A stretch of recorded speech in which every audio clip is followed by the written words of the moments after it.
Bonjour à tous et bienvenue pour cette conférence sur la voiture connectée. C'est sans doute l'une des conférences les plus attendues d'Équipe Auto. En tout cas, c'est l'une des plus longues puisque sur ce plateau TV, pendant 1h10, je vais accueillir des acteurs. On va commencer par la première monte dans un instant. Puis il y aura une séquence axée sur la seconde monte et on parlera bien sûr des startups car vous le savez, ici à Équipe Auto pour la première fois, on accueille des startups et on verra donc ce que ces jeunes pousses présentent en matière d'application pour rendre la voiture plus sûre et encore plus connectée. Mais d'abord, laissez-moi vous présenter nos deux premiers intervenants qui représentent les constructeurs automobiles avec Loïc Salin. Vous êtes l'expert OnStar d'Opel France. Donc un système, on en parlera dans un instant, qui vient des États-Unis et qui est appliqué pour la première fois en Europe et en France dès maintenant sur une bonne partie de la gamme. Et pour BMW, Cyril Jacquin, vous êtes le chef du service marketing chez BMW France. On parlera notamment beaucoup de tout ce qui est lié à l'après-vente avec notamment les systèmes téléservices. Mais d'abord, une question, parce que quand on parle de voitures connectées, on a souvent en tête les smartphones, alors avec Apple, avec Android. Aujourd'hui, qu'est-ce que vous présentez concrètement? Quelles sont vos solutions? On commence peut-être par vous, Cyril Jacquin, chez BMW. Volontiers, oui. Alors chez BMW, nous avons commencé à partir de 2001 à penser à tout cela avec l'introduction de la technologie CBS, Condition Based Service, qui permettait au véhicule de mesurer par lui-même, grâce à des capteurs et des algorithmes, les besoins en maintenance et de ne pas remplacer un certain nombre de pièces à échéance préprogrammée, mais à ne le faire que lorsque c'est nécessaire.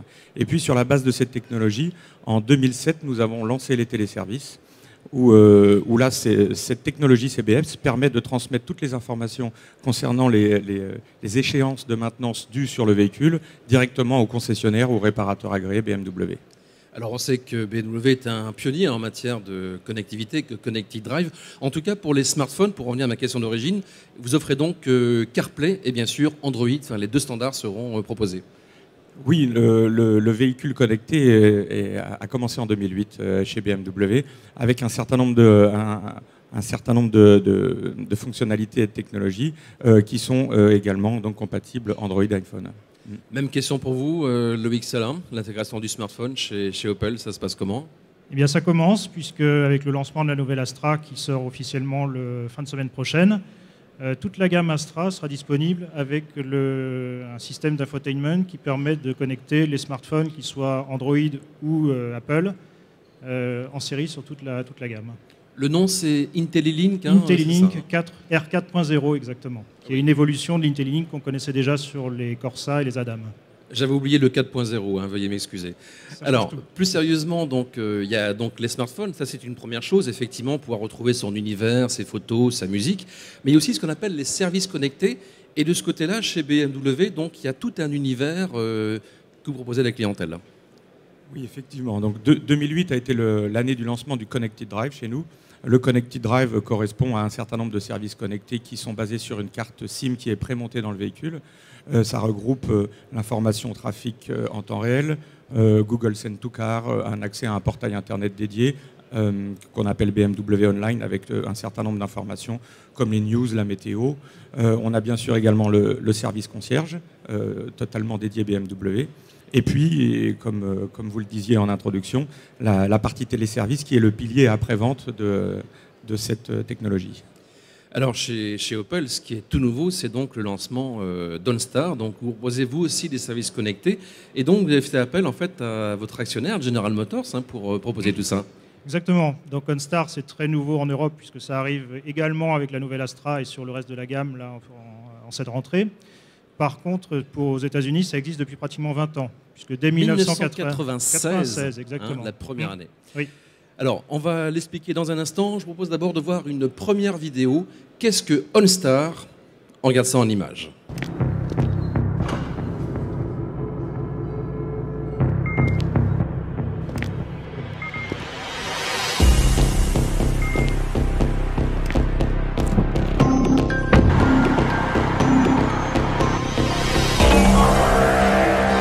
Thank you for calling us to OnStar. How may I help you?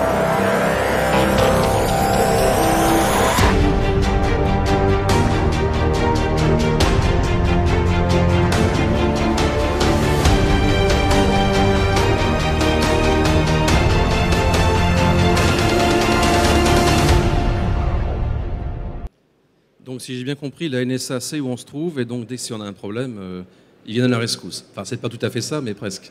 C'est pas tout à fait ça.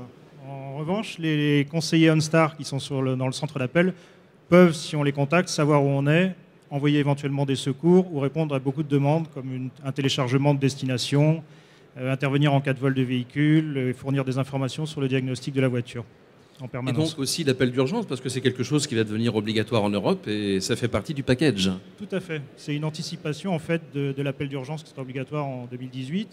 Donc le système est capable de détecter un problème sur la voiture, déploiement d'airbag ou un accident, et peut déclencher les secours automatiquement. Alors donc ça c'est l'appel d'urgence qu'on appelle le service concierge. Donc c'est un petit bouton en fait, on appuie. Tout à fait. Le système pour le client est très simple. Il y a juste 3 boutons qui se situent à côté du rétroviseur ou sur le plafonnier de la voiture. Et donc un bouton urgence SOS qui permet de déclencher les secours, un bouton bleu OnStar pour tous les services annexes, et même pour l'Europe, donc un bouton noir qui permet de masquer la localisation de la voiture. Donc pour échapper à la NSA. Donc par rapport aux pays, par rapport aux pays qui souhaitent justement préserver l'intimité des données en quelque sorte. Oui. Le seul cas où cette coupure de la géolocalisation se déconnectera, c'est en cas d'accident et de vol de véhicule. Alors c'est quand même quelque chose de nouveau, le fait d'avoir comme ça un bouton qui permet d'avoir un interlocuteur qui parle notre langue, parce que le centre d'appel est basé en Angleterre, mais on vous répond en français quand vous êtes client français. Exactement. Le centre d'appel gère les appels pour toute l'Europe. Il est basé en Angleterre, mais le client choisit dans la configuration de sa voiture la langue qui sera affectée à sa voiture. Donc, il choisit en français et c'est un interlocuteur français qui lui répond. Alors il y a quand même quelque chose qui est assez nouveau également, c'est par rapport au diagnostic. On peut donc demander à ce conseiller si tout se passe bien à bord du véhicule. Tout à fait. On appuie sur la touche bleue et on lui demande « Pouvez-vous me faire un diagnostic de ma voiture ?» Donc en quelques secondes, il est capable de dire si la pression des pneus est correcte, où en est le niveau de carburant, mais ça on le voit assez facilement sur le tableau de bord, mais on peut le faire à distance également.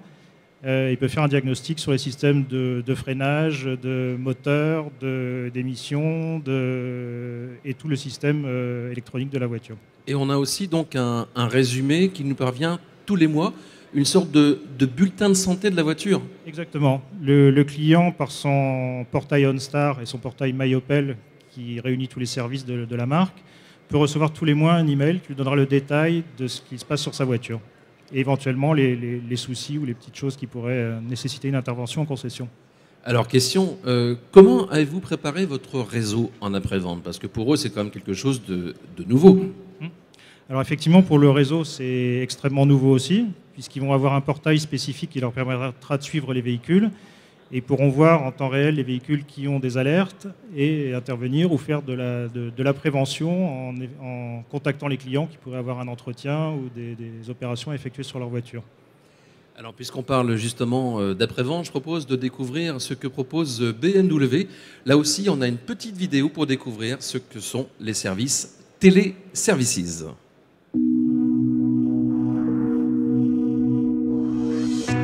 Entre vos réunions d'affaires et les anniversaires, il y a beaucoup d'événements importants que vous devez garder en tête. Grâce au service après-vente connecté BMW Téléservice, l'entretien de votre BMW n'en est pas un. Avec ces services, toutes les données de votre véhicule sont contrôlées en permanence, du niveau des liquides à l'état de vos plaquettes de frein. Si un besoin d'entretien est identifié, les données du véhicule sont transférées directement à BMW. Le réparateur agréé BMW de votre choix peut alors accéder à ces informations afin de connaître précisément et à tout moment les besoins d'entretien de votre véhicule. Une fois les données examinées, votre réparateur agréé BMW vous contactera pour vous faire part des besoins d'entretien de votre véhicule et conviendra d'un rendez-vous. Il pourra également commander en avance des pièces d'origine BMW afin de vous garantir un maximum de fluidité. Et si jamais vous rencontrez un dysfonctionnement temporaire, contactez directement BMW Assistance. À partir du menu principal, sélectionnez Connected Drive, puis Assistance et Démarrer service. Vous serez alors immédiatement mis en relation avec le service d'assistance BMW. Certaines anomalies peuvent même être résolues à distance, vous évitant ainsi une prise de rendez-vous inutile. Parfois, la meilleure façon de traiter un problème d'entretien est de ne pas le laisser en devenir un. Service après-vente connecté BMW Téléservice. BMW Connected Drive. Mieux connecté, encore plus libre. Alors les explications qui vont avec, Cyril Jacquin, c'est donc en fait il est possible à distance de savoir ce qui se passe dans les entrailles finalement du véhicule et même d'apporter une solution en téléchargeant du logiciel informatique. Oui, effectivement, ça fait partie d'une de ces fonctionnalités. Donc, comme je l'ai indiqué en préambule, 2007 a été le lancement de cette technologie.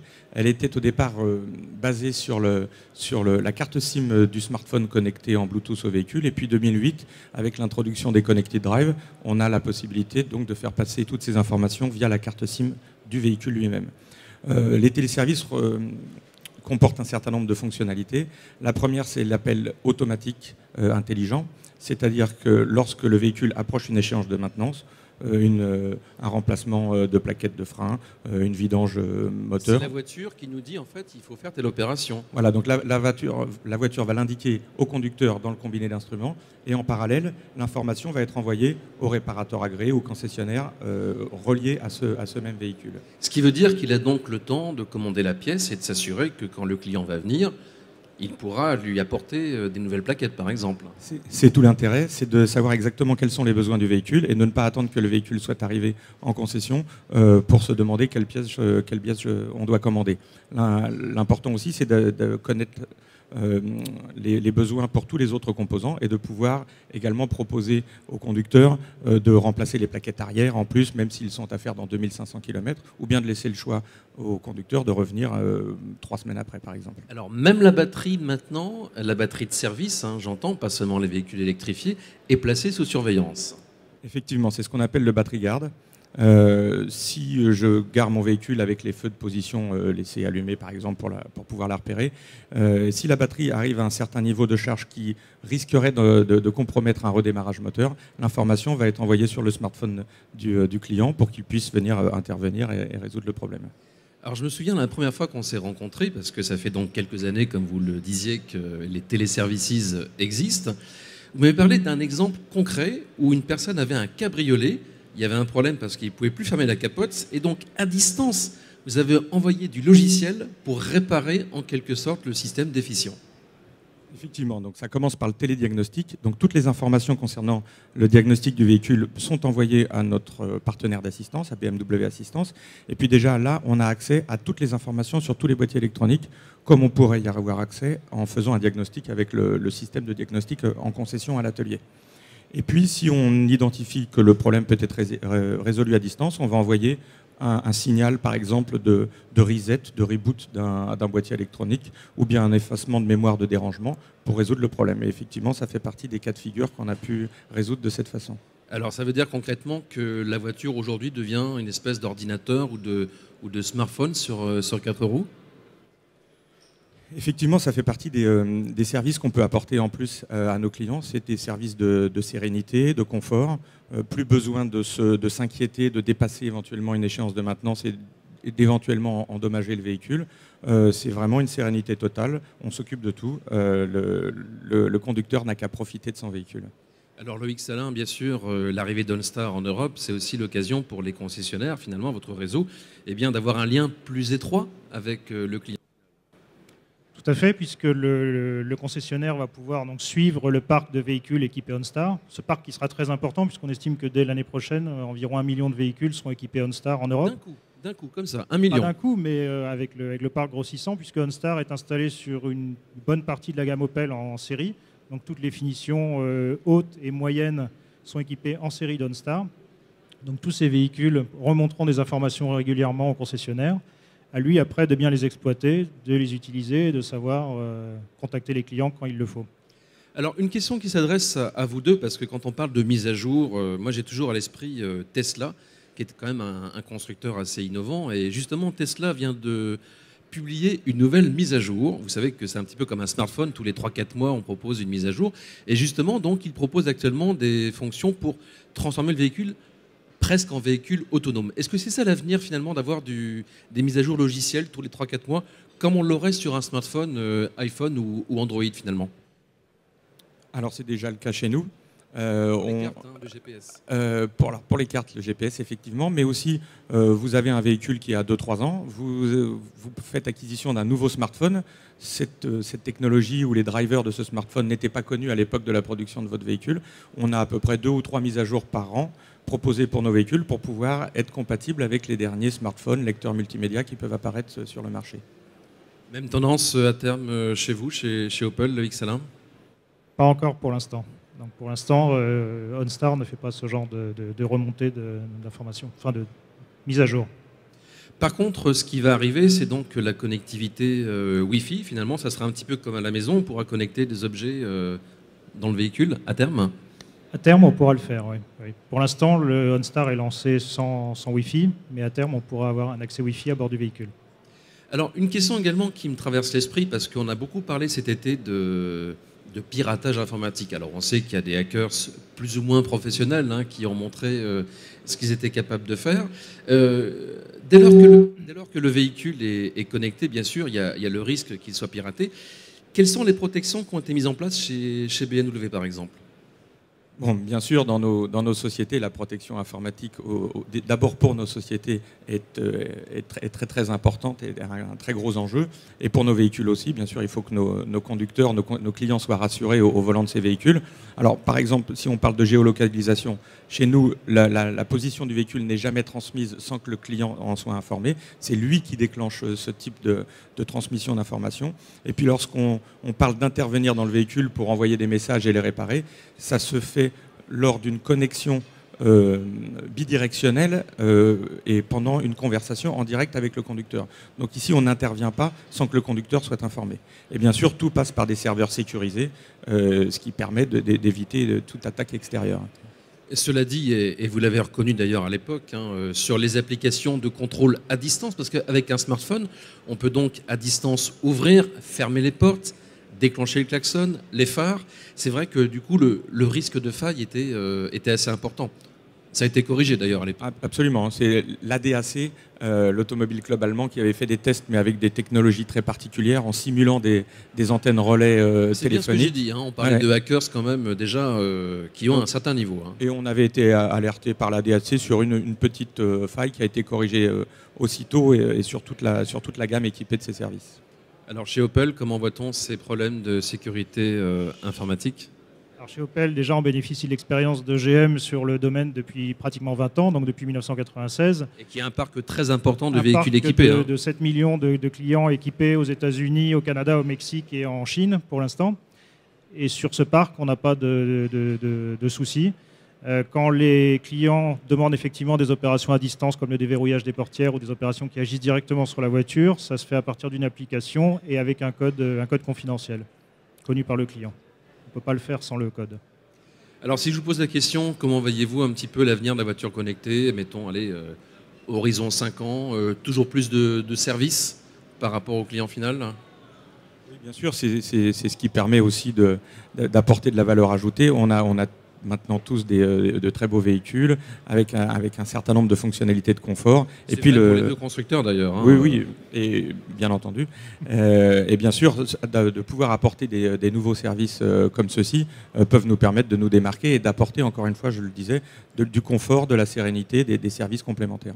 C'est vraiment quelque chose qui est demandé, ça, par les clients, d'avoir toujours plus de connectivité à bord au moment de l'achat? Oui, chez nous, nos clients sont habitués depuis maintenant plusieurs années et ils sont assez friands de ce genre de fonctionnalité. Oui.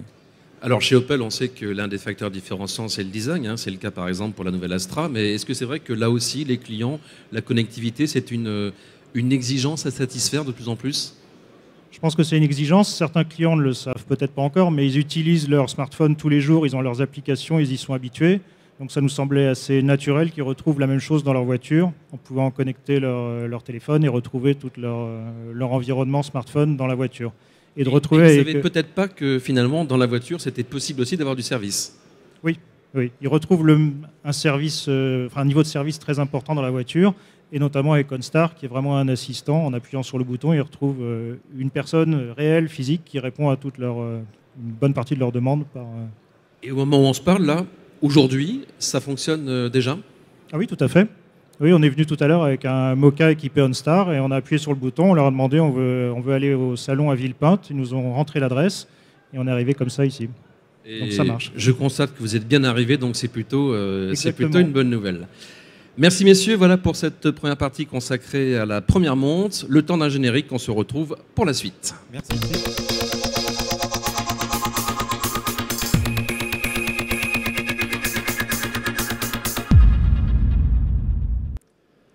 Nous voilà de retour avec un plateau pour la deuxième partie de cette émission. On va donc... Ah ben ils sont tous en même temps, c'est pas très grave.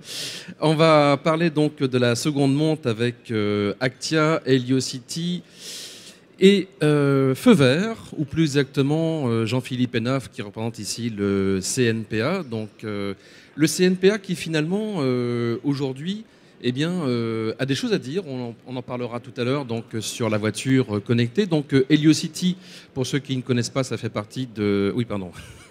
Heliocity, ça fait partie donc effectivement du groupe Movivia, qui est venu d'ailleurs vous assister dans le public, donc le Noroto, pour faire simple évidemment, et Laurent Guercy, Actia, avec le boîtier iCan, boîtier donc qui a eu finalement un prix.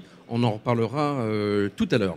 Alors, on a parlé de la première monte, on a parlé des systèmes mis en place par les constructeurs automobiles. Alors c'est vrai qu'ils ont des services, il y a l'intégration des smartphones. Je vois que chez Noroto, on fait bien la pub. On est venu avec le boîtier, la petite boîte, le packaging. C'est formidable. Et bien vous savez pas quoi? On va regarder une petite vidéo et on va découvrir ce qu'est le boîtier XI, donc chez Noroto.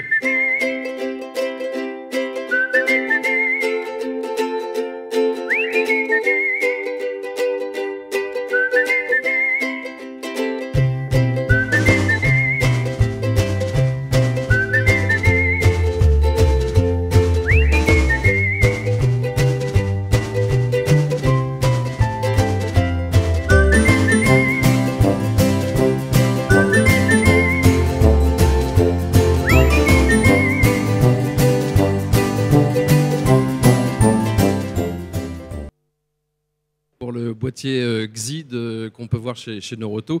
Alors nos amis des startups reviendront tout à l'heure. C'est vrai qu'ils sont tellement dynamiques, ils veulent être là pendant toute l'émission, mais vous aurez le temps tout à l'heure, il n'y a aucun problème.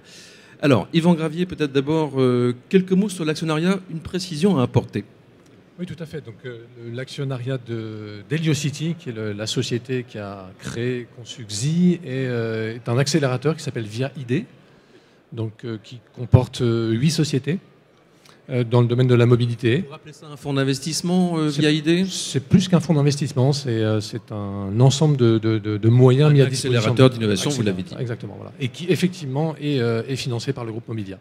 Donc c'est le boîtier XI tel qu'on peut le voir donc ici sur la table. Alors c'est pas un prototype, c'est quelque chose qu'on peut trouver dans le commerce et en particulier au sein du réseau Noroto. Tout à fait, donc c'est effectivement pas un prototype puisque la société a commencé à travailler sur le boîtier en 2011. Donc 3 ans de recherche et développement, 11 millions de kilomètres parcourus en Europe. 500 000 kilomètres, c'est ça? 11 millions de kilomètres. 11 millions, ah oui. Non, vous avez bien entendu. C'est beaucoup. Ouais. Donc Parce que 11 millions, c'est aussi le nombre de véhicules Volkswagen qui ont un logiciel truqué. C'est pour ça que j'ai cru confondre. J'ai arrondi. Non, 11 millions 700. Ah, bah voilà. Donc il n'y a aucun rapport. Voilà, donc c'est un boîtier qui a été conçu au départ pour gérer le protocole CAN. Donc aujourd'hui, qui se connecte à tous les véhicules. Donc CAN, OBD également. Dans sa version XI Connect qui sort fin d'année aux véhicules qui ne sont pas équipés de bus CAN, qui est destiné pour délivrer une plateforme cloud ouverte aux développeurs, donc aussi bien des startups susceptibles de développer des applications comme vous avez pu voir tout à l'heure, qu'à des grands groupes comme Noroto. Donc on cherche à développer un écosystème autour de ce boîtier pour favoriser le développement de ce qu'on a appelé en interne le business to driver, c'est-à-dire adresser l'automobiliste dans ses... Il y avait Exactement. B2C, B2B, Exactement. maintenant c'est B2D. Donc la vocation d'Heliocity, la vision est très simple, c'est de proposer un environnement de développement mis à disposition des développeurs start-up ou grands groupes, proposer des applications aux automobilistes pour leur quotidien professionnel, leur quotidien personnel, et les accompagner dans l'intégralité de leur déplacement. Alors aujourd'hui, sur le salon Equipoto, on peut voir qu'il y a la révision connectée qui se met en place. Donc, je le disais, c'est pas de l'expérimentation, on y va finalement. Hein. Oui, on a eu la chance d'être choisi par Noroto, donc qui a annoncé ce partenariat cet été, pour déployer une application de révision connectée dont l'objectif en fait est de fluidifier, de faciliter l'expérience de l'automobiliste en face de son centre automobile, lui faciliter l'accueil, être davantage dans la prévention que le curatif, améliorer l'expérience de l'utilisateur. Donc Noroto est en train de tester la première version de l'application pour une centaine de clients choisis, privilégiés, pour un déploiement début 2016. Voilà. Merci, on va y revenir dans un instant. Alors, quelques mots d'abord avec Jean-Philippe Hénaf. Vous êtes venu spécialement de Lyon, du siège de Feu Vert. On vous remercie par rapport à ça. Vous êtes le directeur marketing et communication chez Feu Vert. Et donc, vous intervenez au titre finalement du CNPA, puisqu'il y a une nouvelle branche aujourd'hui qui existe et qui donc agrège finalement les centres auto. Alors, peut-être d'abord une réaction au nom de Feu Vert. Vous voyez que Noroto fait des choses, il y a certaines enseignes qui se posent des questions. Est-ce que vous-même, vous y réfléchissez ? Oui, alors tout d'abord au niveau de la SMAVA, il ne s'agit pas que des centres auto, comme vous le savez, mais également des pneumaticiens, des acteurs du pare-brise, une dizaine d'enseignes actuellement, sur une nouvelle branche créée en début d'année. Alors pour répondre à votre question d'abord avec la casquette Feu Vert ou la patte de l'expert Feu Vert, ce que j'ai envie de dire, c'est que bien entendu... C'est le chat Ramsès qui parle là ? Absolument, absolument. Ce que j'ai envie de dire, c'est que bien entendu, ça fait partie des sujets sur lequel on est. Et je trouve que c'est une table ronde qui est très très fraîche, parce que ça montre effectivement que ça bouge dans ce secteur-là, que la connectivité, finalement, c'est pas que le sujet des constructeurs, etc., ou des nouvelles voitures. Mais on pense qu'effectivement, on a de la valeur à apporter à nos clients sur le sujet effectivement de la connexion et des différents services qu'on pourrait apporter. Il y a encore de la place à prendre. Bien entendu, complètement. Et alors, chez Feu Vert, du coup, vous avez quelque chose en tête dans les prochains mois ? Écoutez, on est en train de réfléchir activement au sujet. Il y a le volet technologique dont on parle qui est important. On réfléchit chez Feu Vert vraiment orienté client et sur les usages qu'on va pouvoir apporter effectivement à nos clients sur ce territoire-là. On parlait de prédiction. Je crois beaucoup à ces choses-là. Comment on peut mieux aider nos clients à anticiper un certain nombre d'actions, je crois que c'est clé. Merci pour ce témoignage. Alors, je voudrais présenter maintenant Laurent Guercy, c'est le directeur de la business unit, comme on dit en bon français, sur le véhicule connecté chez Actia. Actia, une société bien connue, française, qui a un grand savoir-faire en matière d'électronique et de diagnostic. Alors, avant de parler de votre boîtier, qui a eu un prix, et c'est gentil d'être venu avec un exemplaire sur la table. Voilà, il n'y a pas le boîtier, mais le boîtier est là en tout cas. Le packaging, mais il n'est pas là. Un mot quand même sur la première montre, parce que Actia est aussi un acteur reconnu qui travaille avec les plus grands constructeurs mondiaux. Oui, nous sommes une société internationale aujourd'hui qui travaille quasiment avec tous les constructeurs de véhicules. Donc notre spécialité, c'est les systèmes électroniques embarqués. Et nous avons, je dirais, deux grandes lignes d'activité autour du diagnostic véhicule, les fameuses valises. Et puis autour de la télématique véhicule, nous avons signé de grands noms premium sur des offres première monte embarquées en télématique. Des noms. On peut le dire, non ? Allez, on peut le dire. Alors on a deux grands noms aujourd'hui, c'est Volvo Car et Jaguar Land Rover. Qui sont quand même pas les plus mauvais en matière de connectivité et de prestige. Alors là, ce que l'on voit, c'est le boîtier iCan. Il a été primé lors des Grands Prix de l'innovation automobile. Alors, il a été primé. Alors là, vous m'avez posé la question, mais finalement, pourquoi il a été primé ? Je vais dire de manière très simple, c'est la première valise de diagnostic embarquée. Voilà. C'est un produit qui est à la fois aux confins de, d'une part, la télématique, donc des choses très simples comme la géolocalisation, du kilométrage, des trajets, des choses comme ça. Mais c'est un boîtier qui est capable aussi de faire un diagnostic complet du véhicule, puisque c'est une mini-valise de diagnostic multimarque. Alors, je l'ai vu hier parce que sur votre stand, on peut voir en fait un véhicule et le boîtier, donc, il est derrière un cache. Finalement, il est invisible du conducteur. Alors, en fait, il y a les deux modes. Ça dépend des véhicules. Voilà, ça dépend des véhicules. On se connecte à la prise OBD. C'est simplement le plus simple, en fait, pour la connectique. Et en fonction de la place possible, on le met en particulier dans les voitures françaises derrière les caches. Sur les voitures allemandes, c'est plus difficile parce que la prise est apparente. Et donc, en général, il est apparent dans le véhicule. Très bien. Alors, un mot peut-être, parce que tous les systèmes que l'on voit actuellement sur le marché, donc se branchent sur la prise OBD, on en parlera pour les applications avec les startups juste après. Et aux États-Unis, c'est un domaine que vous connaissez bien, j'imagine, il y a déjà beaucoup de systèmes qui existent. Est-ce qu'on a un retour par rapport à leur efficacité? Enfin, j'imagine que chez Actia aussi, d'ailleurs, vous avez quelques informations par rapport à ça. Alors, d'abord, la mode vient encore des États-Unis. Eh oui, hein. toujours. Ça fait quand même quelques années que les boîtiers OBD sont présents sur le marché américain. Bon, les anglo-saxons sont un peu plus décomplexés que nous sur le sujet. Hein. Les Anglais et les Américains ont beaucoup avancé. Aujourd'hui, on est sur des choses assez simples, beaucoup sur l'assurance, puisqu'en fait, avec un certain nombre d'informations que l'on peut prendre facilement sur une prise OBD, on arrive à donner des informations aux assureurs. Bon, c'est quelque chose qu'on va pouvoir développer, j'ai envie de dire en Europe étendue, et puis qu'on va pouvoir développer avec des fonctionnalités techniques plus importantes pour aujourd'hui des secteurs d'activité qui en ont besoin, tels la réparation. Même question pour vous, Heliocity.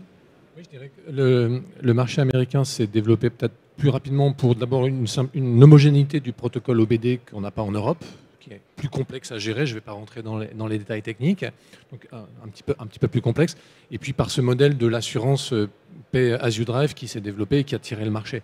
Je pense qu'en France, on a d'autres ressorts, d'autres leviers qui vont nous permettre de nous développer, notamment la relation avec l'atelier, la révision connectée, comme on a pu le faire avec Noroto, et puis finalement ce catalogue d'applications portables. Donc il y a d'autres leviers à faire jouer que ceux que les Américains ont pu activer. Alors Jean-Philippe Hénaf, je ne sais pas si vous avez regardé le marché américain, mais il y a déjà un certain nombre de systèmes qui existent. Peut-être les avez-vous déjà évalués? Alors le marché américain, je ne sais pas, mais il y a une réflexion en fait qui me vient à l'esprit, que je pense qu'il est intéressante de partager. C'est que finalement, on parle beaucoup de technologie, bien entendu, dans ce sujet-là, et de services. Très intéressant également de remettre au cœur du sujet le client. Et finalement, alors autour de l'ASMAVA, bien entendu, on parle de l'après-vente. Hein, on s'occupe principalement des véhicules qui ont un certain âge, donc qui nativement ne sont pas équipés de ce type de système aujourd'hui. Va se poser assez rapidement, à mon sens, le sujet des nouvelles voitures et qui vont arriver sur un second marché plus tard. Comment on fait effectivement pour s'intégrer sur ces systèmes-là sur le marché de l'après-vente? Finalement, le choix du consommateur, il me paraît éminemment important là-dessus également, comment on fait finalement pour que le client puisse choisir à un moment ou à un autre à quel type de partenaire il s'adresse, etc. Donc c'est tout le sujet, au-delà de la technologie et de l'ensemble des services à valeur ajoutée que tous les acteurs vont apporter, et bien finalement le positionnement du consommateur là-dedans et son libre choix vis-à-vis de tel ou tel type de service, ça paraît être une question également importante. En tout cas, autour des acteurs de l'ASMAVA, ça fait partie des sujets sur lesquels on réfléchit. Moi, ce que je retiens, c'est que le client est au centre finalement de l'équation. Absolument. Alors, le client, selon que ce soit un particulier, ou en tout cas en ce qui vous concerne, vous, chez Actia, ça peut être le loueur, par exemple, gestionnaire de flotte. C'est vrai que nous avons axé notre développement commercial sur ce qu'on appelle le B2B. C'est-à-dire en fait les loueurs, clairement, et les gestionnaires de flotte, qui sont aujourd'hui très utilisateurs de télématique et de remontée d'informations pour mieux faire leur métier. Clientèle mieux éduquée, peut-être plus mûre par rapport à ça? Très mature sur le sujet, puisque le véhicule connecté, alors sur les marchés VL qui ne sont pas le sujet aujourd'hui, c'est déjà depuis 15 ans, mais PL, c'est déjà depuis 15 ans, mais sur le marché VL, c'est déjà depuis 10 ans. Hein, donc c'est des sujets très matures en matière de business to business. Alors vous l'avez dit, Yvan Gravier, vous êtes sur le business to driver, donc là c'est une nouvelle clientèle qu'il faut éduquer quelque part. C'est une clientèle digitale, jeune. Je constate dans l'Assemblée que tous les jeunes sont en train de nous écouter doctement. Je ne sais pas si c'est pour nous, mais en tout cas, ils sont en train de tweeter. Non, je pense qu'ils regardent le blog de l'émission. Donc voilà, c'est une clientèle qu'il faut convaincre par l'usage. Donc nous, on a fait ce choix. Le boîtier est disponible aujourd'hui sur Amazon. 599 francs. Non, excusez-moi, je plaisante. Sur Amazon, moins cher que ça, je pense, non? Tout à fait, moins cher que ça. Et donc c'est le portefeuille de services, c'est l'App Store en fait qui va faire la différence. Et c'est ce qu'on va lancer fin d'année. Donc le Xistore. Le Xistore. Alors concrètement, quelles sont les applications au jour d'aujourd'hui qui sont disponibles? Donc Au jour d'aujourd'hui, il y a quatre applications qui sont disponibles, qui ont été développées par Heliocity, celle que vous avez vue tout à l'heure sur la vidéo qui s'appelle Xi, qui offre des fonctionnalités de tracking, de connexion de son véhicule à distance. Je peux le signaler par exemple. Voilà. J'ai un malaise, j'ai un accident, je peux le signaler effectivement. J'ai accès à l'état de mon véhicule à distance. Est-il déplacé? Les phares sont-ils allumés, éteints? Est-il verrouillé? Donc, on est plus dans un univers assez simple de sécurisation de son bien et puis de tranquillité. La semaine prochaine va sortir Bilit, qui a été développé par un partenaire qui s'appelle Biwoopi, qui sera une application de gestion de notes de frais. Et puis nous organisons régulièrement des hackathons. Le prochain aura lieu le 18 novembre à Lille, en présence de PSA et avec Arval également. Donc il faut s'ouvrir aujourd'hui aux startups à des nouveaux profils finalement. Il faut s'ouvrir aussi bien à des acteurs majeurs comme Neuroto, comme Feu Vert, comme les loueurs, que les early adopteurs qui sont... C'est un appel que vous lancez là concrètement? Oui, on peut dire ça. Un appel du pied peut-être, oui. Un appel du pied, d'accord. Ouais. Exactement. Donc on va dire que c'est lorsqu'on a fait ce choix stratégique de développer l'usage connecté, il faut effectivement se donner les moyens de pouvoir non seulement s'ouvrir aux professionnels en B2B, mais surtout d'aller convaincre l'utilisateur et l'early adopteur d'adopter ce type de système. Alors un mot, Laurent Guercy, sur les prestations que vous offrez vous, donc aux professionnels. Il y a pas mal de choses qui sont possibles. Alors en fait, d'une part, ces boîtiers sont en capacité de remonter des données que nous délivrons soit à travers une plateforme web pour un certain nombre de clients en gestion de flotte. Vos serveurs à vous. Nos serveurs à nous, ou de manière également étendue, la possibilité de livrer des données dans des systèmes d'information tiers, qui sont en général les systèmes d'information des grands utilisateurs de flotte de véhicules ou de loueurs, puisqu'en général, voilà. Ce qui permet aussi d'agréger des données qui arrivent de différents horizons, des données constructeurs, puisque aujourd'hui il y a des constructeurs qui livrent de la donnée, nos données ou éventuellement d'autres boîtiers, puisqu'en fait on est souvent dans des écosystèmes qui sont un peu plus complexes qu'un tuyau simple boîtier serveur internet. Voilà. Alors concrètement, il y a des vrais kilométrages, mais pas que. Alors, il y a des vrais kilométrages, de la vraie consommation, etc. Il y a les remontées des intervalles de service, qui est une chose très importante pour les tierces mainteneurs. Et puis, il y a les observations de paramètres monitorés, les codes défauts des constructeurs, et puis les alarmes tableau de bord. Donc, en fait, c'est un panel assez complet pour des acteurs de la réparation ou du suivi technique des véhicules. Alors, une vraie question que l'on peut se poser, c'est face finalement à cette effervescence autour de la voiture connectée, parce qu'on parle de beaucoup de choses, on parle des smartphones, on parle des ambitions d'Apple, Google, etc. Et puis, il y a aussi tous les services que lancent les constructeurs, et il y en a beaucoup. Est-ce qu'il n'était pas temps finalement que la rechange indépendante se réagisse et propose une alternative ? Oui, le parc français est vaste. Il y a 38 millions de véhicules. Les nouveaux véhicules qui arrivent sont prééquipés. Ceux qui circulent aujourd'hui ne le sont pas. Donc il y a une forte attente. Si on roule avec des véhicules anciens, on a en général un smartphone dans la poche.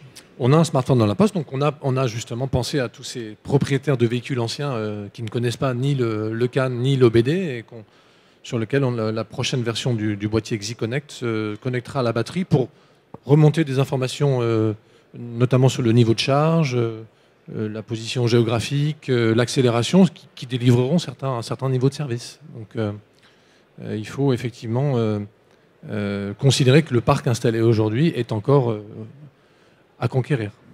Jean-Philippe Hénaf, la voiture connectée, c'est quelque chose qui, il y a encore quelques mois, peut-être quelques années, n'était pas encore dans les préoccupations des professionnels.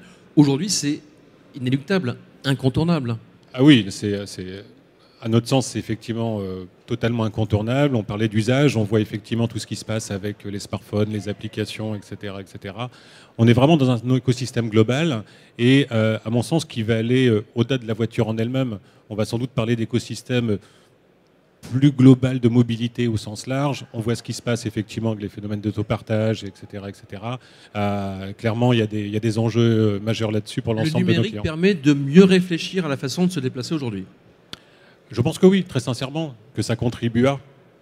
Ça apporte des facilités, ça apporte de la fluidité, ça apporte du conseil, ça apporte effectivement, on parlait tout à l'heure de prédiction, je suis personnellement convaincu de ces choses-là, où En fait, on a une vraie responsabilité par rapport à nos métiers, par rapport à l'entretien des véhicules. Responsabilité, bien sûr, de réparer, d'apporter de l'expertise. Mais finalement, si on est en capacité d'anticiper un certain nombre de choses, je pense que ça fait partie aussi de nos vraies responsabilités, notamment sur la dimension sécuritaire de la chose qui est importante. Quand on interroge nos clients par rapport à ces sujets-là, c'est des notions qui remontent.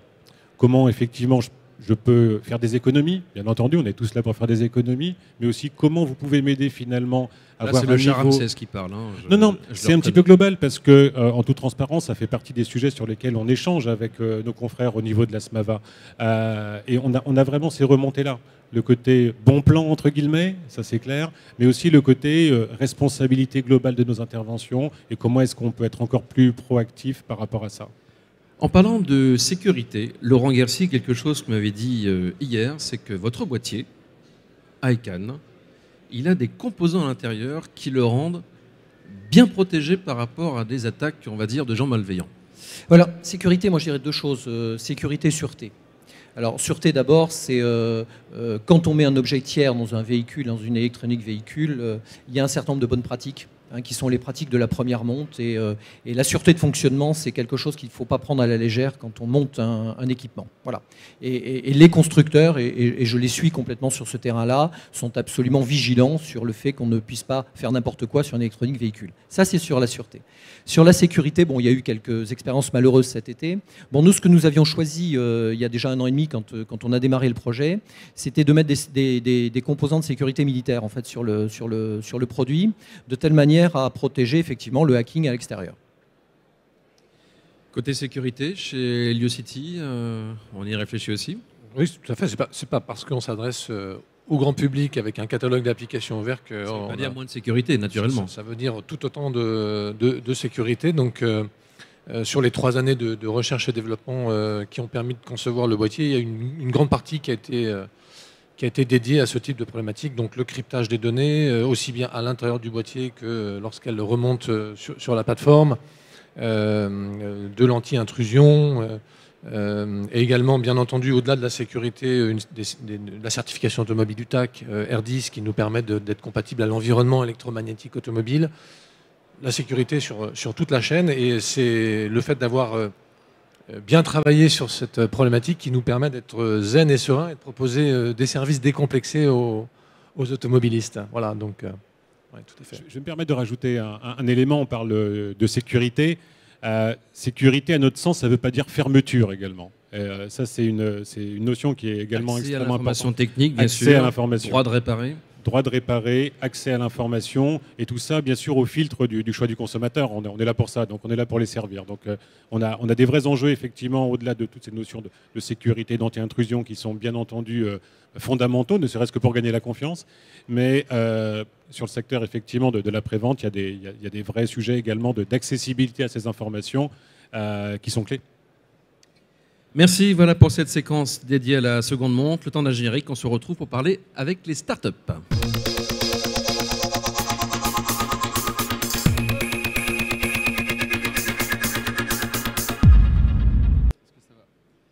Voilà, le temps que les startups s'installent. Elles étaient prêtes, tellement prêtes tout à l'heure qu'elles se sont vraiment ruées sur ce plateau. Alors, on a un petit peu de monde autour de la table et c'est normal. Donc, vous avez vu que Yvan Gravier, donc d'Heliocity, est resté. Alors, à côté de vous, donc Fabienne Lansigny qui représente CanCan. C'est pas le French Cancan, hein, c'est CanCan. On expliquera pourquoi tout à l'heure.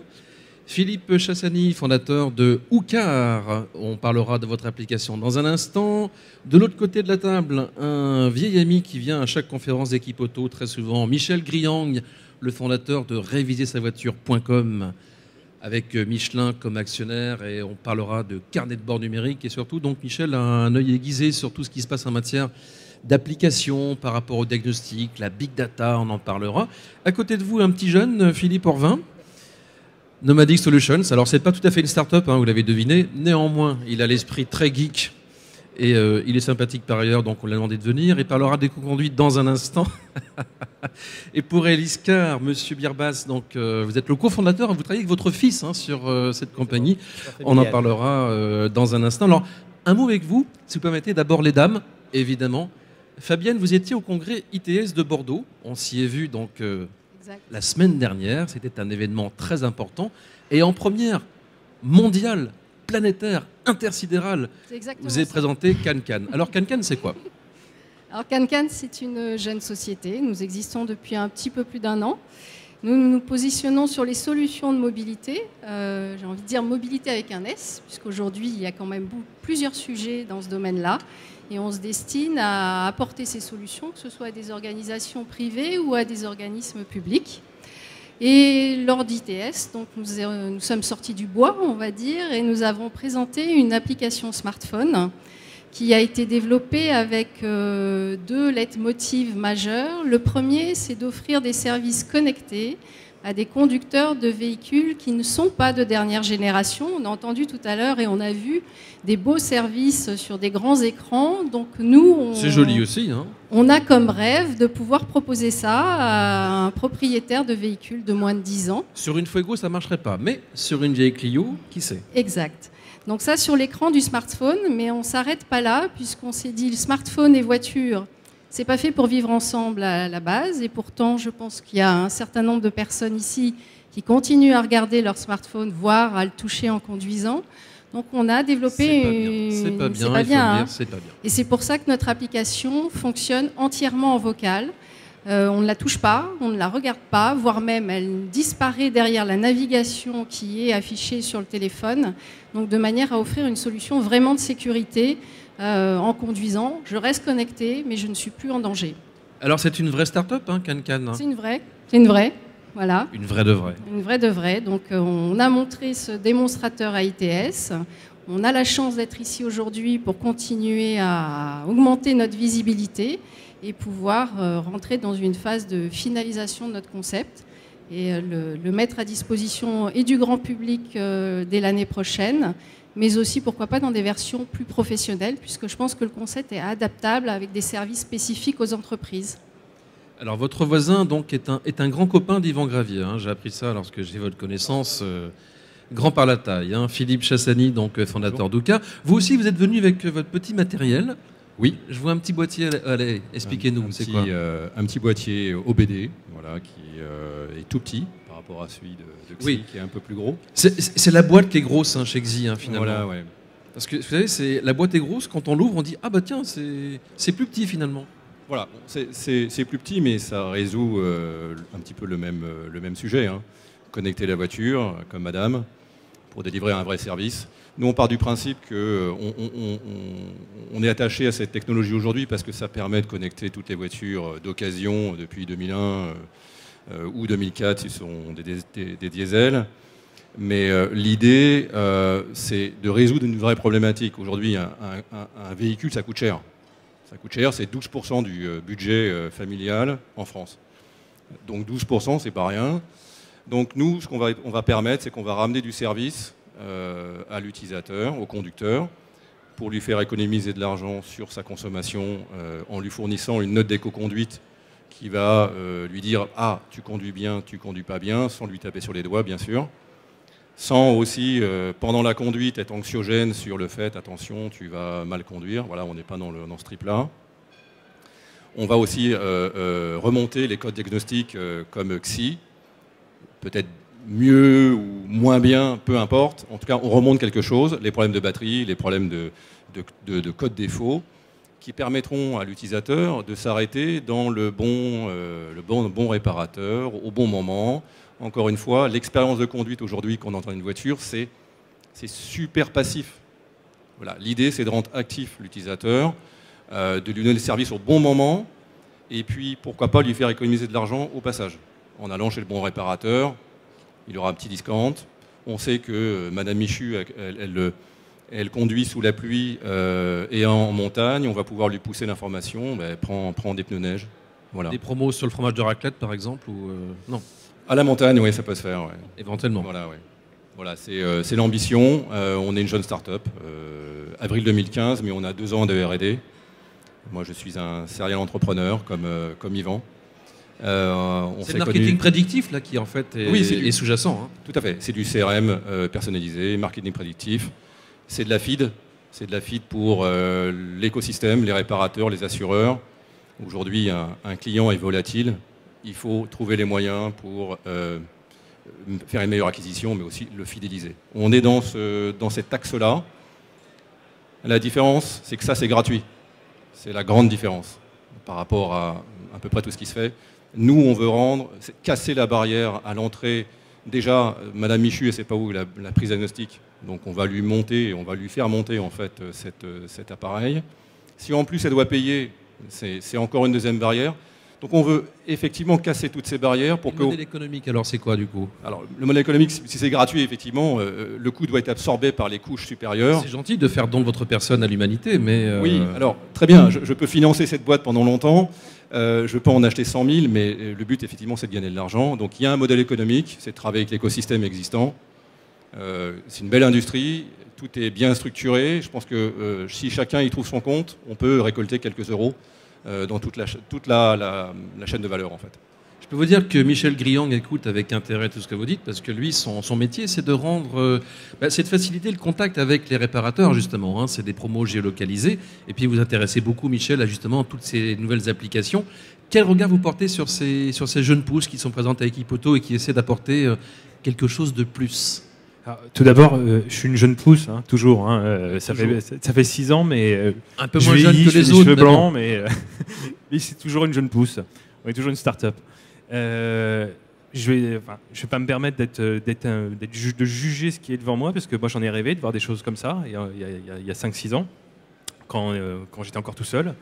Le regard que j'en ai, c'est qu'il y a encore beaucoup de choses qui sont en train d'émerger. Donc l'arrivée des constructeurs, comme on l'a vu tout à l'heure, elle était prévisible, je dirais même, et je suis désolé, je le dis avec grand cœur, parce que je viens du monde des constructeurs, vous êtes en retard, et vous l'êtes encore. Citroën à une époque. Hein. Voilà, j'ai été pendant 8 ans chez PSA. Mais il y a encore du retard, parce qu'ils arrivent que maintenant, comme on disait, il y a 38 millions d'automobilistes, rien qu'en France, donc il y a une demande. Les technologies qui sont employées, aujourd'hui on voit des dongles, mais il faut savoir qu'il y a d'autres choses qui vont naître, c'est une certitude, parce qu'il y a des problématiques. Alors il y aura un marché pour les dongles. Peut-être que Réviser sa voiture sera sur un marché de dongle. Il sera sur aussi peut-être d'autres systèmes de connectivité. Je veux donner mon regard, c'était plus sur la problématique qu'on a repérée, parce que ça fait déjà 2-3 ans qu'on travaille sur le sujet des remontées d'informations. Et j'en parlais tout à l'heure avec une des fondatrices de CanCan, la problématique de la consolidation des datas. Parce que c'est bien de pouvoir connecter au véhicule, mais il s'avère qu'en fait il y a des données aberrantes quasiment sur tous les dongles du marché. Du moins cher, du plus low cost au plus cher du marché, il y a des aberrations de data, et donc l'enjeu aujourd'hui sur lequel on s'est concentré en tant que révisersavoiture.com, avec l'aide de notre jeune actionnaire, qui a un peu plus de 100 ans maintenant, mais il reste jeune lui aussi, qui est Michelin, c'est de consolider ces datas au travers de la big data, parce qu'à partir du moment où on peut repérer les données qui sont erronées, le pouvoir les sortir sur n'importe quel dongle, un XI, un OCAR ou un autre, pouvoir épurer, et grâce à des systèmes mathématiques assez complexes, de pouvoir reconsolider et recréer les données manquantes.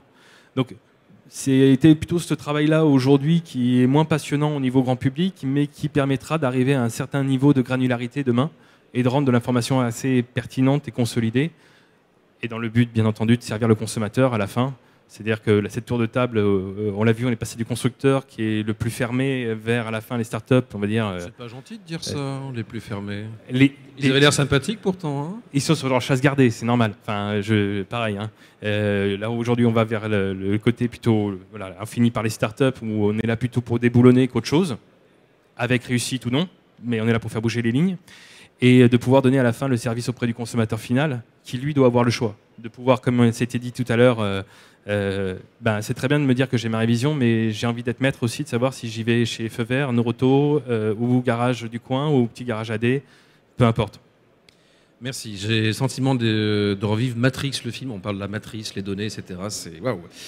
Tout ça va très vite, c'est vrai. Alors, on va parler avec vous, Patrick Bibas, de Big Data, hein, parce que c'est Papounet qui travaille avec le fiston, c'est vachement bien, hein, d'ailleurs. Hein, travailler en famille, c'est une belle histoire. Et c'est une technologie de traitement de la Big Data qui vient de Mines ParisTech, hein, c'est bien ça? Exactement. On est une sorte d'émanation de Mines ParisTech, bien qu'on ait développé des partenariats très étroits avec l'École Polytechnique maintenant et l'Université de Versailles. Et alors, c'est dans le garage, c'est dans la cuisine? Ça a commencé dans le salon. Maintenant, on a des bureaux, mais ça a commencé dans le salon. Parce que l'image, c'est un petit peu ça. C'est en Californie, c'est dans le garage. Donc, bon. Dans la cuisine, c'est bien aussi. Non, mais hein. c'est vrai que vous avez raison, parce qu'il finissait ses études en Californie. On avait déjà commencé à lancer le projet. Je vois. Très simplement, nous, on est assez agnostique vis-à-vis des recueils de la donnée. Quel que soit le boîtier, le système, que ce soit sur de l'OBD comme ça nous a été présenté, ou sur d'autres systèmes plus intrusifs dans le véhicule, ou moins intrusifs comme des applications sur des smartphones. Notre expertise, c'est l'analyse de la donnée. C'est justement de faire ce qui vient d'être dit, d'essayer d'avoir des données les plus propres possibles malgré les données aberrantes qui remontent effectivement sur tous les types de boîtiers. Et puis surtout, notre activité, c'est d'en tirer de la valeur. C'est essayer de voir en fonction de nos interlocuteurs et de la différente typologie de clients que nous avons, essayer de leur apporter une valeur métier. Alors justement, donc, on écoutait Philippe Chassani tout à l'heure qui disait qu'il était prêt à donner gratuitement son petit boîtier. Vous, ce sont vos algorithmes que vous offrez aussi à des entreprises finalement? Alors, on ne les offre pas, nous on les fait payer, ouais, mais on travaille. Vous les rendez accessibles. On les rend accessibles, effectivement. On met à disposition de différents intervenants, que ce soit dans l'univers assurantiel. Alors, dans les assureurs, ça peut être évidemment les compagnies, les mutuelles, mais aussi les assisteurs, les préventeurs, les courtiers. Et puis, les gestionnaires de parcs, de collectivités comme de sociétés privées. Et puis les prestataires de réparation. Donc on est ici, on a eu de très bons contacts lors du salon, parce que une bonne partie de nos analyses prédictives concerne la prédictivité de panne, mais aussi la prédictivité d'accident. Et à ce titre-là, on espère être un acteur important de la sécurisation de la route. Alors justement, vos algorithmes permettent de déterminer avec précision quels sont ceux qui conduisent bien, qui conduisent mal, qui ont le pied lourd. C'est ça, hein, si je comprends bien. Oui, alors c'est quand même extrêmement précis. La question n'est pas de dire vous conduisez bien ou vous conduisez mal, c'est d'analyser. Très mal, et voilà la preuve par éventuellement, mais c'est surtout d'analyser les différentes composantes de la conduite et de savoir juger chacune des composantes de la conduite, tant en termes de sécurité pour le matériel et pour les passagers, mais aussi en termes de surcoût.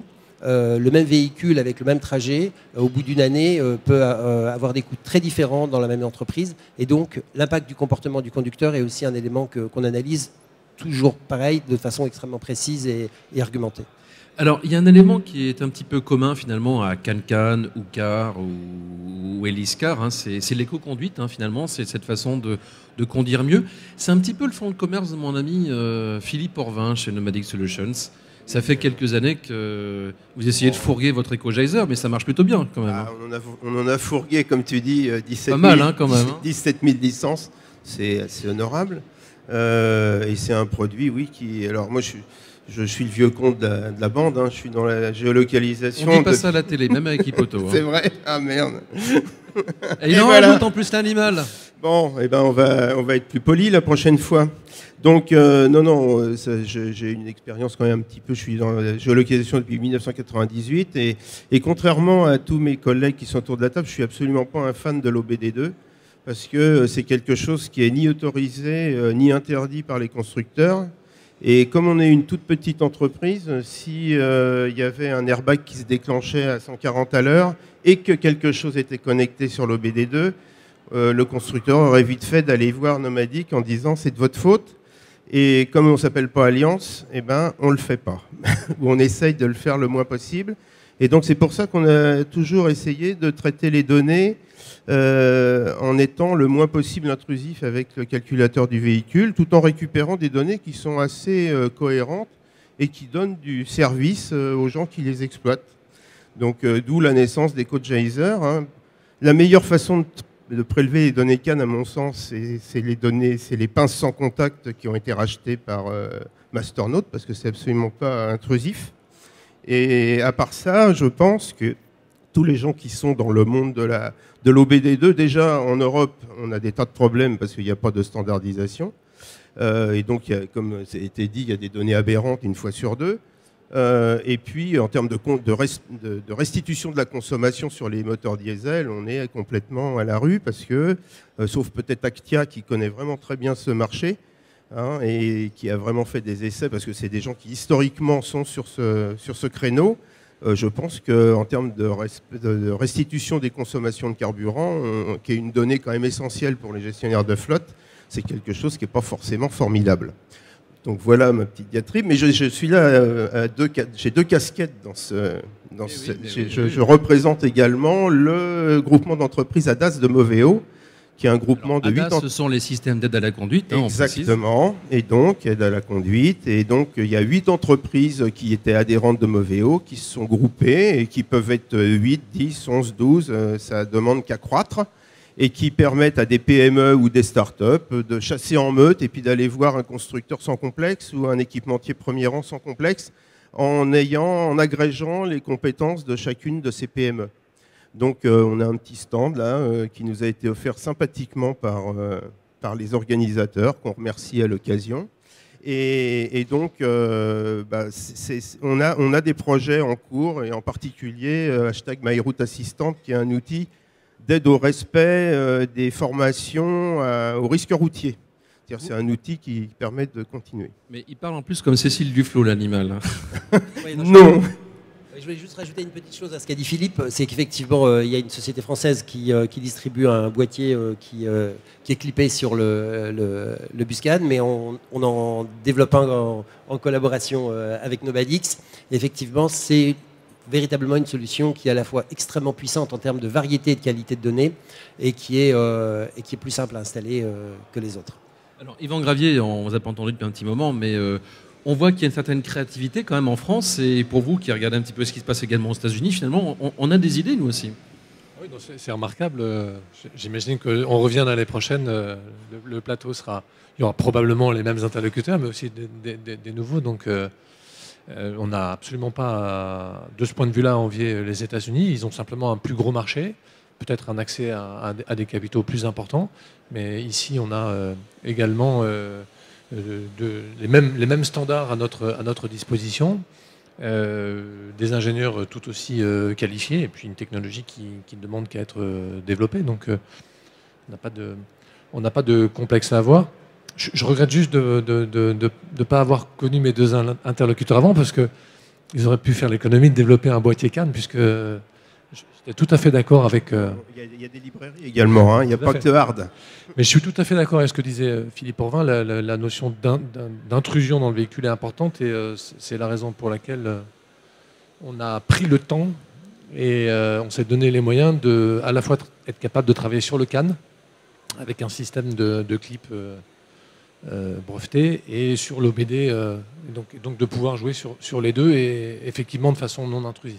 Voilà. Alors ce que l'on voit, c'est qu'il y a des idées de la part des startups, ça personne n'en doute, et de toute façon, de plus en plus, les constructeurs font appel à ces nouveaux partenaires. Il y a même des constructeurs qui ont des incubateurs qui accueillent ces sociétés. Ce qu'il faut par contre après, c'est arriver à concrétiser l'idée finalement et à grandir. Et c'est quand même drôlement mieux quand on a un actionnaire fort derrière. C'est un petit peu votre chance, Michel Griang, quelque part. Je vais faire plaisir, oui, c'est une chance. Après, il y a aussi des exigences, c'est clair. C'est encore un nouvel univers. Enfin, c'est une chance, c'est tout simplement parce que c'est tout ce qu'on recherche quand on est une start-up. C'est de pouvoir industrialiser, aller plus loin, avoir les vrais moyens, et pas que financiers. C'est intellectuel, synergie. Par contre, de l'autre côté, c'est des nouvelles méthodologies de travail. Il faut prendre plus de temps. Oui, je prends plus de temps même pour ma réponse. Il nous reste encore 10 minutes, c'est bon. Ah, je peux les occuper, il n'y a pas de problème. Mais c'est véritablement, en fait, c'est un apprentissage. Je dirais des deux côtés, dans le sens où, et là je ne parle pas par rapport à un autre actionnaire, qui est majoritaire. Quand je dis majoritaire, on est carrément filialisé, on est une marque du groupe Michelin maintenant à 100%. Mais plus encore, c'est de dire, c'est un nouvel univers. Quand on est un industriel, on a des méthodologies de travail, des façons, des process. On rentre dans le monde de la start-up, on est le monde de service, d'une création de valeur qui va à 100 000 km/h et sur lequel ça percute dans tous les sens. Il faut réagir et prendre des risques.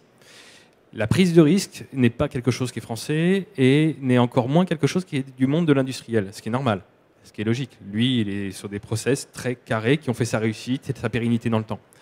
Donc tout ça fait que ce petit monde doit apprendre à se connaître, à travailler ensemble, tout en nous comprenant où on veut aller dans cet écosystème qui est en train de naître.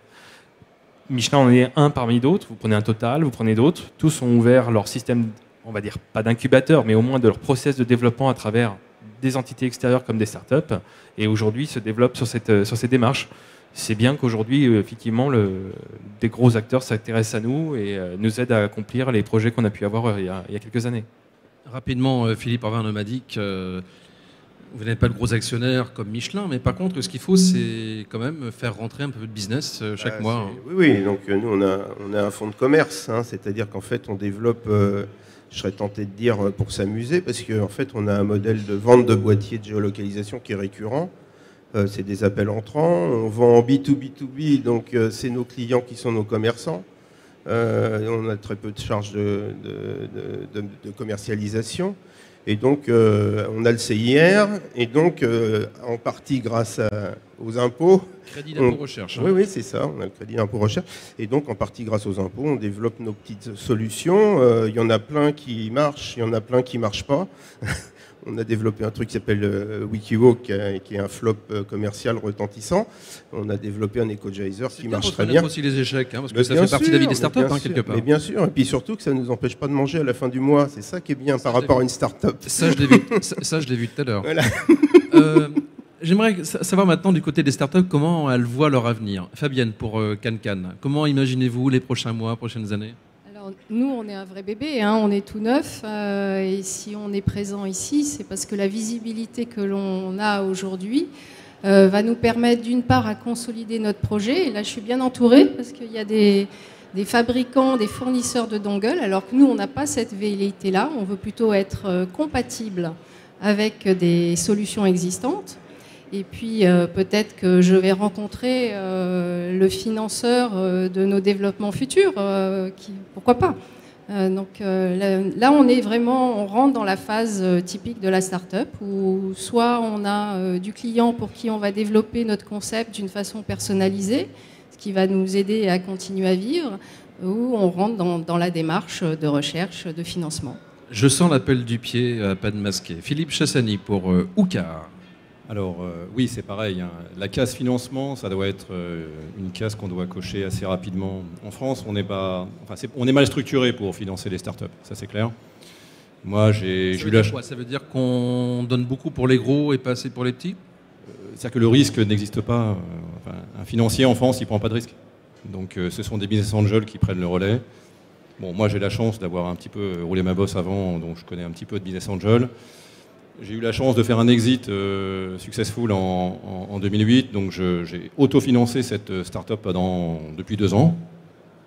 Mais la case financement, c'est clair, c'est maintenant. Nous, l'ambition de Oucar, c'est de mettre des millions de boîtiers, de connecter des millions de voitures. On parle de voitures connectées, là on a parlé de data, on n'a pas tellement parlé d'utilisateurs. Quelle est la promesse qu'on va résoudre ? C'est ça qu'il faut voir, c'est quel est le gain utilisateur.